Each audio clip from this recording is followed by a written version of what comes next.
You guys feeling it? We ready? All right, we're gonna start off this morning just trying to work on and understand input, or like how we put input into the gun to get the gun to do what we want. Now, let me give you a little bit of context for what I mean by this.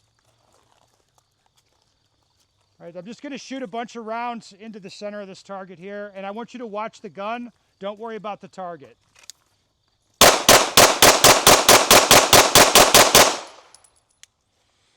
All right, so like that's how fast I want to shoot, right? So I'm like indexed on the target, pulling the trigger basically as fast as I can, and I want the rounds to go into the A zone, like stacking around near the white aiming reference, right? This is what we want to have happen. But in order to do that, we have to understand the input that goes into the gun, or like how we hold the gun here. So first, the gun's gonna do some stuff in recoil, right? Right, this is the most obvious thing. Like the gun recoils, it goes to like here. The amount of input that I have to put in is the amount that it takes to return the gun right back on target, exactly onto the white aiming reference, no more, no less.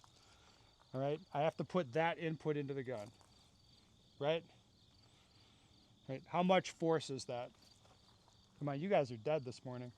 Let's get some jokes. Very little, you're right. So like, boom, gun goes to here in recoil.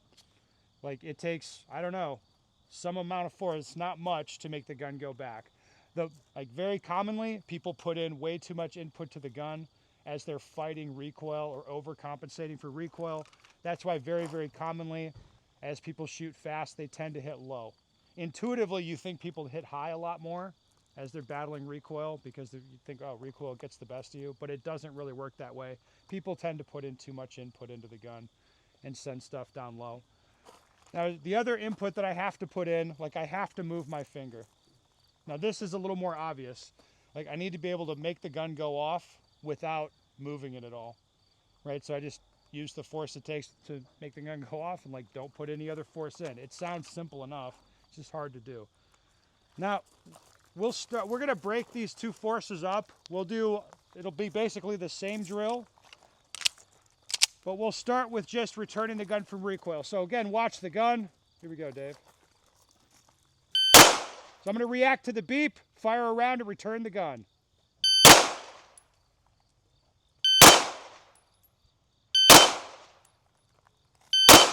Now I'll change something.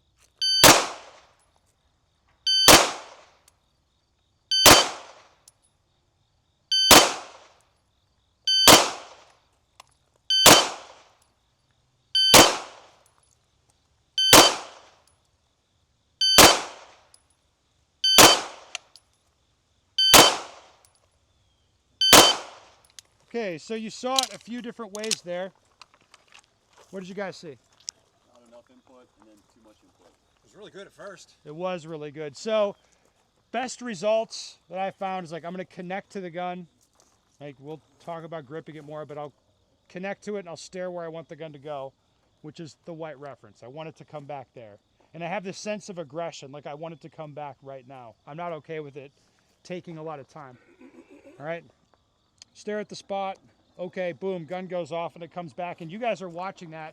Did it look like I was doing anything? No. You're just like, it's not doing anything. That's what's right, in my opinion. Then you saw it when I just kind of relaxed a little bit and looked at the sight, and then the gun, like it was just getting away from me. Like it took it a while to come back. That's where I gave up that aggression. And instead of staring at the spot like, oh, I'm going to hammer that spot, instead it was like, oh, I just don't want to make a mistake and push the gun down, so I'll just kind of relax and let the gun do it at once. And then you saw where I put a lot of input into the gun, and you saw it like go down and then slowly come back up and recoil, right? So that's too much input. Now there's one point I should make here. So take a look at my grip. I'll do the same exercise again.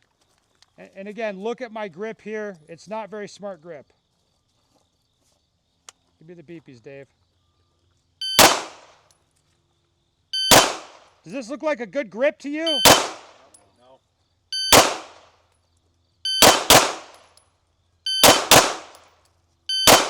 That's okay. Okay, so the point of demoing that everybody agrees that grip is stupid. Yes, like you're like that sucks, right? But I'm still doing the same drill, and it was kind of okay as far as the real. I even fired a couple of pairs, so you can see the gun's still like quickly tracking back to where I want. Now, what's the point of that demo? Like, there's not that much recoil.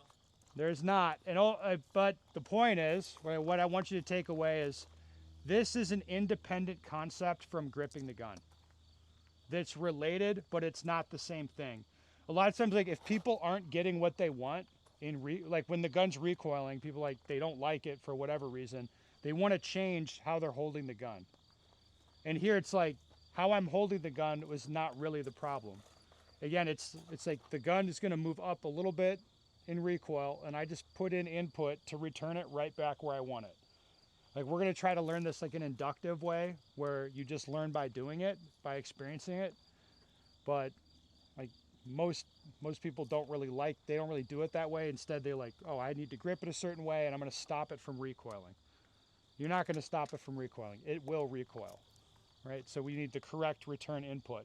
Now, the reason that you grip the gun correctly is so it doesn't, like when I'm holding the gun like this and shooting, I have to be very conscious of my grip to make sure that I don't steer the gun around or do anything stupid.